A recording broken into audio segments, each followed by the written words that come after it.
hästi soojad tervitused teile kõigile minu paleest, pesast, milleks on siis meie hetkel meie diivan. Ja see on hästi teadlikult, sest ma tundsin, et ma enam ei jaksanud. Mul sai mul nagu jõud, võib-olla siis mitte küll vaimne ainult, vaid ka füüsiline kuidagi jõud rauges hetkeks, sest ma ei olnud pikalt võtnud puhkust. Mis minusugusele ja paljudele teistele, kes te olete kirglikult oma valdkondades ja teete seda, mida te teete südamega, see on tegelikult üsnagi loomulik nähtus. Õnneks seekord keha sundis mind lihtsalt puhkama. Mul on ääretult hea meel ja au jagada lihtsalt teiega sedasama kogemust eelkõige selleks, et julgustada ja toetada väga seda, et kui te tunnete, et vist on igasugused piirid läinud, võtke aeg enda jaoks. Tehke endale, nagu mina kutsume naljakalt seda nagu väikeseks igalaks. Las ta olla natukene sassis, tehke endale niimoodi, et mul tegelikult toas ümberringi küünlad põlevad ja seda mul on teinud praeguseks hetkeks 4. päev. Ja lubage endal olla nõrgad, aeg-ajalt haavatavad, emotsionaalsed, inimlikult ka avatud. Sest te kujuta ette, kui suur jõud on selles, kui me lubame olla endal päriselt need, kes me oleme. Ma olen selle eest seisnud aastaid ja seisan edasi. Sellega me ei ehita ei enda eest endale mingid müüre, kui ka mitte teiste eest, sest et kui me muutume nagu liiga selliseks, ma näitan teile, mul on selline tore kann.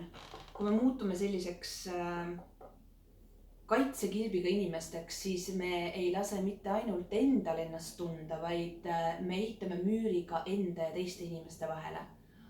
Aga see ei vii meid mitte kuskile, sest on põhjus, miks me oleme siin ilmas ikkagi inimestena, mitte muude taimede või loomade või mis iganes asjana. Ja teate, kui äge on see, et elu üllatab ja oi, kui palju elu üllatab.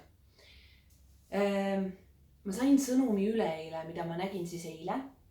Ja selle sõnumi sisu ma kirjutasin endale päevikusse. Oli väga armas ja see tuli Veronikalt, kes on Vene talu üks perenaistest. Ja see sõnum, Veronika ei teadnud, et mul on aeg iseendale ja et ma olen natukene emotsionaalselt kurnatud. Seda erilisem oli see sõnum.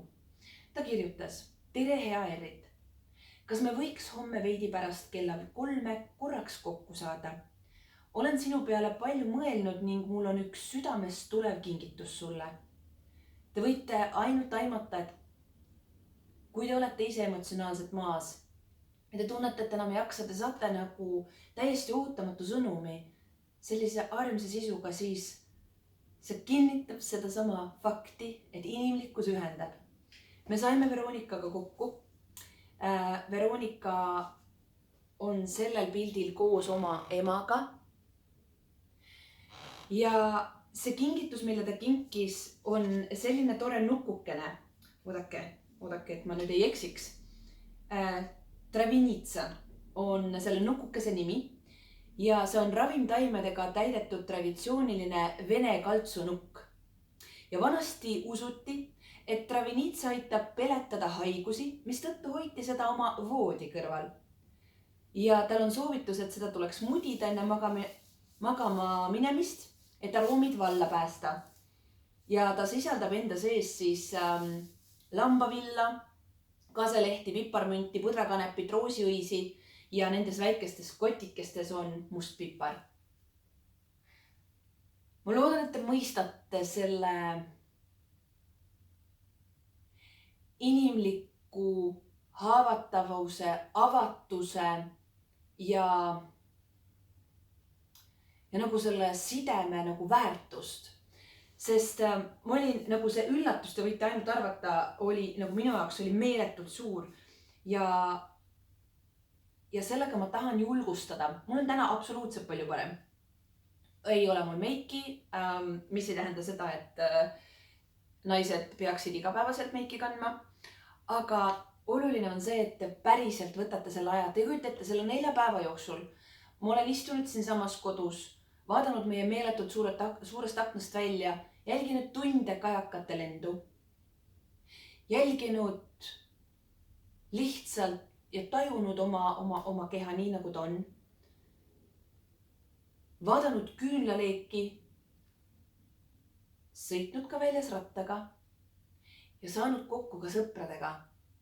Ja vot seda väärtust sõprade ja perega. Ja see on väärtus, millel ei ole võimalik hinda juurde panna. Ja vaadake, mida ausamalt ja avatumalt te oma elu elate ja tunnistada hetkedel, kui on keeruline ka nendele, kes on teie lähedal, aga mina jagan seda ka praegu teiega, sellepärast, et ma pean seda ülioluliseks, et kui on raske või on keeruline, me ei pea seda enda sees hoidma, vaid meil peab tekkima võimalus jagada. Kui meil ei ole pereringi või lähedaste ringi, siis tegelikult on abi saamiseks ja abi annavad väga paljud organisatsioonid, kes kas siis telefoni teel nõustavad või on võimalik ka kohale minna. Aga kõige olulisem on see, et me ei annaks kunagi alla, vaid võtaks aega, et lihtsalt olla.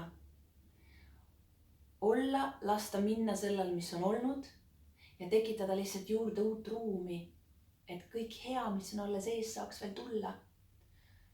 Ja ma väga tänan, kui te vaatasite selle klipikese lõpuni ja ma väga loodan, siiralt loodan, et need, kui te olete isegi tekitanud endas mingeid erilisi kaitsekilpe, siis hakake neid ükshaaval maha võtma, sest meie kõige tugevam väärtus või nagu õigemini omadus on inimlikkus. Ja see on see, mis meid omavahel üksteisega perekondlikult, sõpruskondlikult, kogukonnas, riigis tegelikult ühendab. Aitäh teile!